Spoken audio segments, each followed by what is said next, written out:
पर उपस्थित हमारे वरिष्ठ कांग्रेस के नेतागण, यहाँ उपस्थित हमारे सभी आदरणीय बुजुर्गों, नौजवान साथियों, आज हम यहाँ सिद्ध बाबा के क्षेत्र में पवित्र स्थान पर इकट्ठे हुए हैं और एक हमारे तारिक भाई किलेदार जी ने बहुत अच्छी बात कही थी कि यहाँ जो भी बात हो वो बगैर भाई के लीडर होकर और सांची बात हो। ऐसा कोई व्यक्ति नहीं है। हम यहाँ तो सब एक परिवार के लोग बैठे हैं, जितने भी आज यहाँ हैं सब परिवार के लोग हैं। ऐसा कोई भी व्यक्ति नहीं है दतिया जिले में, खास करके दतिया विधानसभा क्षेत्र में कम से कम 95% जिसको नरोत्तम मिश्रा ने घाव न दिया हो। चाहे किसी को छोटा घाव लगा हो और चाहे बड़ा घाव लगा हो, कोई भी ऐसा व्यक्ति नहीं। और ऐसा व्यक्ति यदि 3 बार से विधायक बने तो उसका और अत्याचार बड़ा है, कम नहीं हुआ। पहली बार शुरुआत हुई, दूसरी बार और अधिक बड़ा और तीसरी बार में सारी सीमाएं अत्याचार की टूट गई। कोई भी व्यक्ति ऐसा नहीं है जो मंत्री से पीड़ित और दुखी ना हो। आप विधायक क्यों बनाते हैं? किसी को भी बनाए। आप सरपंच बनाते हैं, किसी को भी बनाए। आप अपनी भलाई के लिए बनाते हैं, उसको आप वोट देते हैं, तो आपके मन में भाव ये रहता है कि हम जिस व्यक्ति को वोट दे रहे हैं, जिसको हम चुनाव जिता रहे हैं, वो व्यक्ति हमारा भला करेगा, हमारे काम करेगा। और कम से कम भला करे, काम ना करे, लेकिन किसी का बुरा नहीं करेगा। लेकिन यहाँ काम छोड़ दीजिए, भला करना छोड़ दीजिए, यहाँ तो बुराई करना उसने लिखा। और स्थिति यहाँ तक बिगड़ गई है अब कि सिर के ऊपर से पानी निकल गया। मतलब जितनी अत्याचार होता है उसकी भी सारी सीमाएं पार हो गई। कोई सीमा नहीं बची है अत्याचार की। और ऐसे पापी का यदि अपन ने नाश नहीं किया मिलते, इस पवित्र स्थान पर बैठ के अपन एक संकल्प लेके जाए, इस पापी का सत्यानाश बस करना है, इसको खत्म करना है, इसके पाप को खत्म करना है।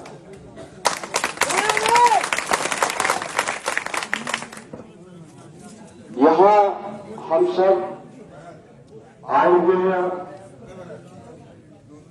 और इसी भावना से आए हुए हैं कि हम सब एक होकर रहेंगे, एक साथ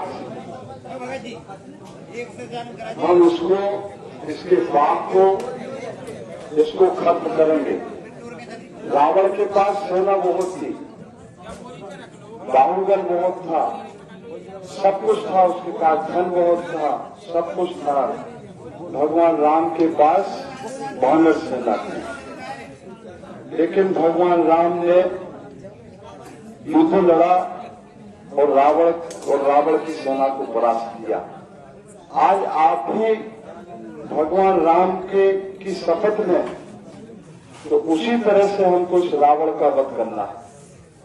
और जब तक हम इस रावण का वध नहीं कर देंगे, यदि अपनी बार ये रुक गया, ये विश्वास करना, यदि अपनी बार ये कहीं रुक गया तो फिर हमारी आपकी जितनी संघर्ष की यात्रा है, 2008 से सारे लोगों की संघर्ष यात्रा चल रही है, तो ये हमारी संघर्ष की यात्रा खत्म हो जाएगी।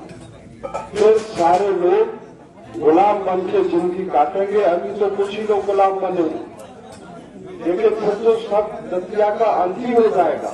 कुछ दतिया में बचेगा ही नहीं। बहु बेटियों की इज्जत नहीं बचेगी, भले आदमी की इज्जत नहीं बचेगी। अब वो कप्तान डांगी आपको कितनी अच्छी अपने परिवार की बात सुना रहे थे। सोचिए आप, ये हरदयाल सिंह जो डांगी थे, सरपंच थे सिंधवाड़ी के, उनके सुपुत्र हुए। बड़ा संभ्रांत परिवार रहा है वो, और कांग्रेस का परिवार रहा, लेकिन नरोत्तम मिश्रा के संपर्क में आने के बाद इनका परिवार टूट गया। वो आदमी को घर से भी तोड़ता है, बाहर से भी तोड़ता है और अंदर से भी तोड़ता है।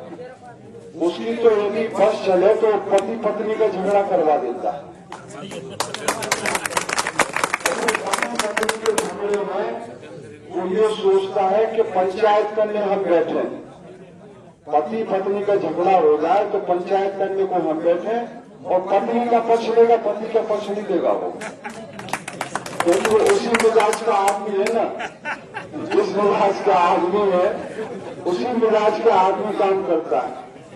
तो उसका सब चीज हमने तो आज तक हम वैसे हम चुनाव लड़ते हैं उसके खिलाफ, लेकिन हमने उसके अंदर एक भी कोई अच्छा गुण नहीं देखा, या आपने किसी ने देखा हो कि एक भी गुण उसका अच्छा हो, तो आप बताइए कि एक भी गुण अच्छा हो। नेताओं में जितने गुण होना चाहिए सब अच्छे होना चाहिए। दूसरों की के प्रति अच्छी सद्भावना रखें, लोगों के काम करें, लोगों के काम में आए, भली बात करें। जब वो अभी एक वीडियो सुनाया आपको, कहाँ गए सुरेश झा जी? सुरेश झा जी कहाँ गए? भोजन करने बैठ गए क्या?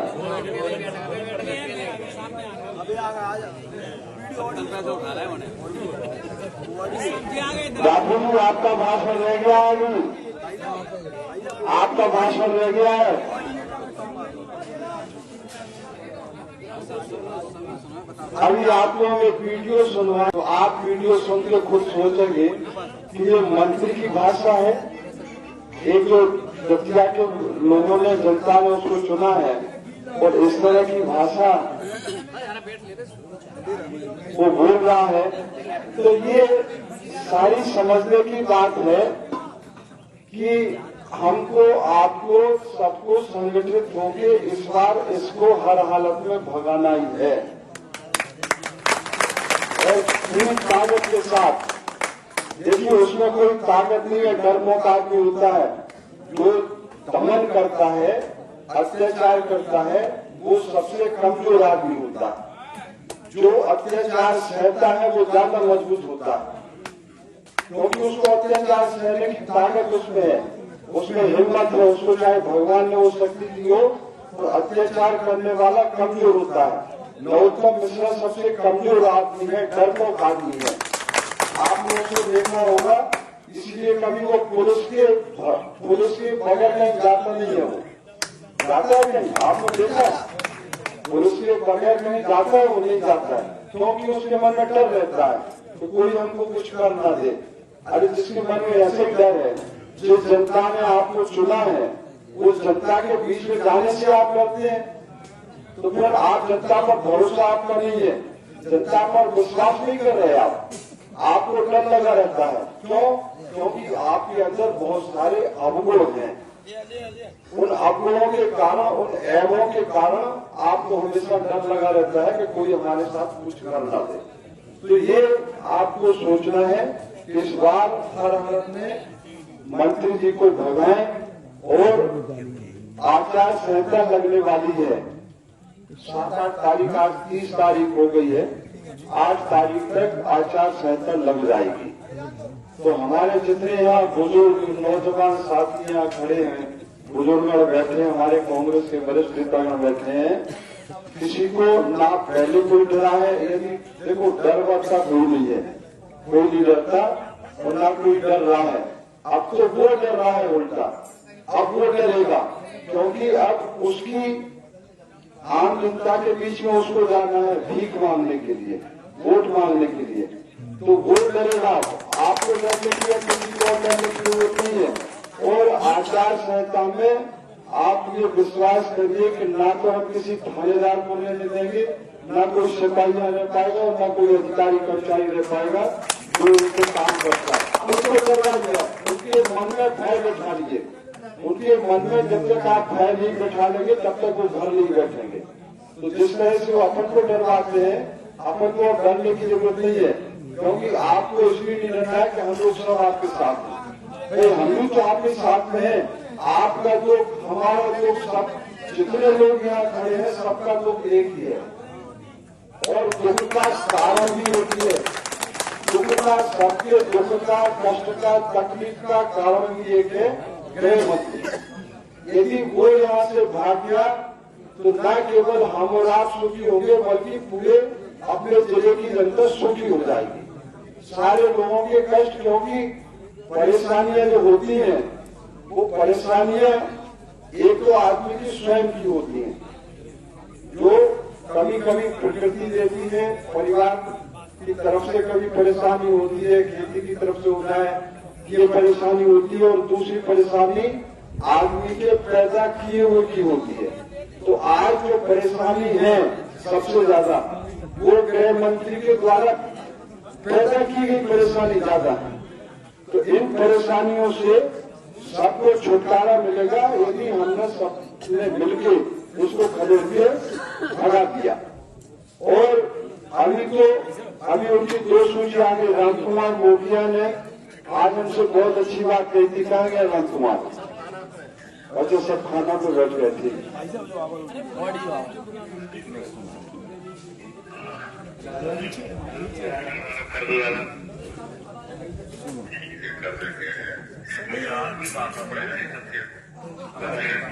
गर्म नहीं आई बहन के लोग जबरे ऑफिस बंद है, बाजार लोग मर रहे हैं। कभी ठंडी बात नहीं करी पूरी जिंदगी में। ठीक है, कौन सी बात करना चाहिए वो सब ही नहीं है। अभी बना लेंगे तेरे खाने के अलावा क्या करेगा? क्या करेगा? दही पूरे वालों का समझा तो सही मेरे को। मैं आज ही ऑफिस खुलवा के बनवाता हूँ तेरा। सुनिए आपने बात, मां बहन की गाली दे रहा हो। ये है संसदीय मंत्री।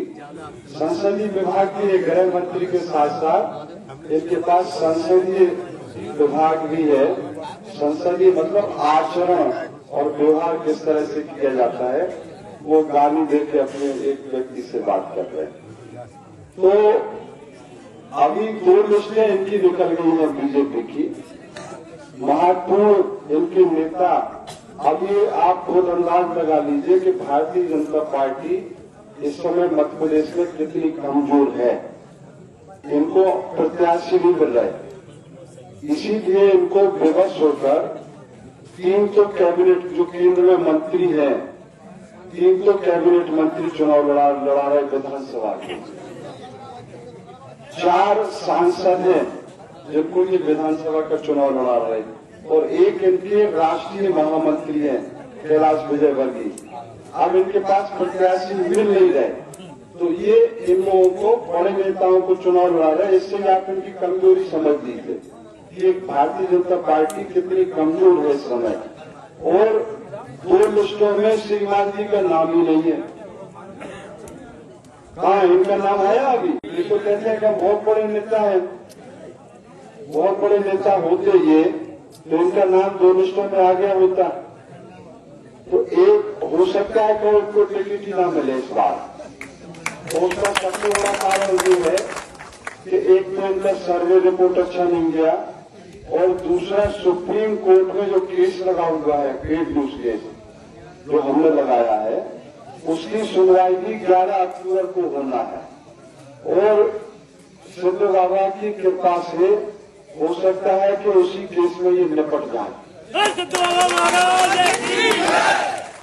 तो न ये चुनाव लड़ने लायक रहेंगे, न इनका गृह मंत्री पद रहेगा, न ये विधायक रहेंगे। ये सारे पदों से हाथ धो बैठेंगे। तो अभी तो इनके ऊपर सुप्रीम कोर्ट की तलवार लटक रही।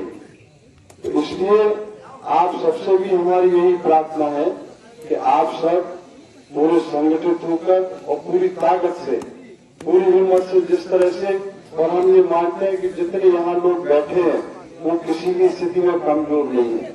मन से कमजोर नहीं है, दिल से कमजोर नहीं है। आर्थिक रूप से कमजोर हो सकते हैं, पैसे से कमजोर हो सकते हैं, लेकिन दिल से और मन से पूरी तरह से ताकतवर है। तो पूरी ताकत से हमें चुनाव लड़ना है, और पोलिंग बूथ में भी पूरी ताकत लगा देना है। डरना नहीं है किसी से, न डर के कभी चुनाव लड़ा जाता है, चुनाव कभी डर के नहीं लड़ा जाता। चुनाव हमेशा बहादुरी के साथ, जब लड़ाई पर लड़ने जाते हैं तो लड़ाई तो बहादुरी से लड़ी जाती है, कमजोरी से नहीं लड़ी जाती कोई भी लड़ाई। वो बहादुरी के साथ ही अपन को लड़ना है। वो बहादुरी के साथ ही जो लड़ता है वही विजेता होता है, वही जीतता है चुनाव, चाहे चुनाव हो चाहे युद्ध हो। भगवान कृष्ण ने युद्ध धर्म सिखाया और भगवान राम ने राज्य धर्म सिखाया। हमें दोनों धर्मों पर चलना है, युद्ध धर्म पर भी और राज धर्म पर भी। और जो इसका उल्लंघन करता है वही पाप का भागी बनता है। तो भगवान कृष्ण राम की कही हुई बातों पर हमें चल के इस रावण का, इस कंस का वध करना है। आज ये जो आयोजन हुआ है, इस आयोजन के लिए हम पूरी टीम को, भाई भरत जी को, धर्मेंद्र जी को और हमारे जितने यहाँ साथी हैं जिन्होंने ये आयोजन किया है, हम सबको बहुत बहुत धन्यवाद देते हैं। जय खमेरा महाराज की, जय सतगुरु बाबा।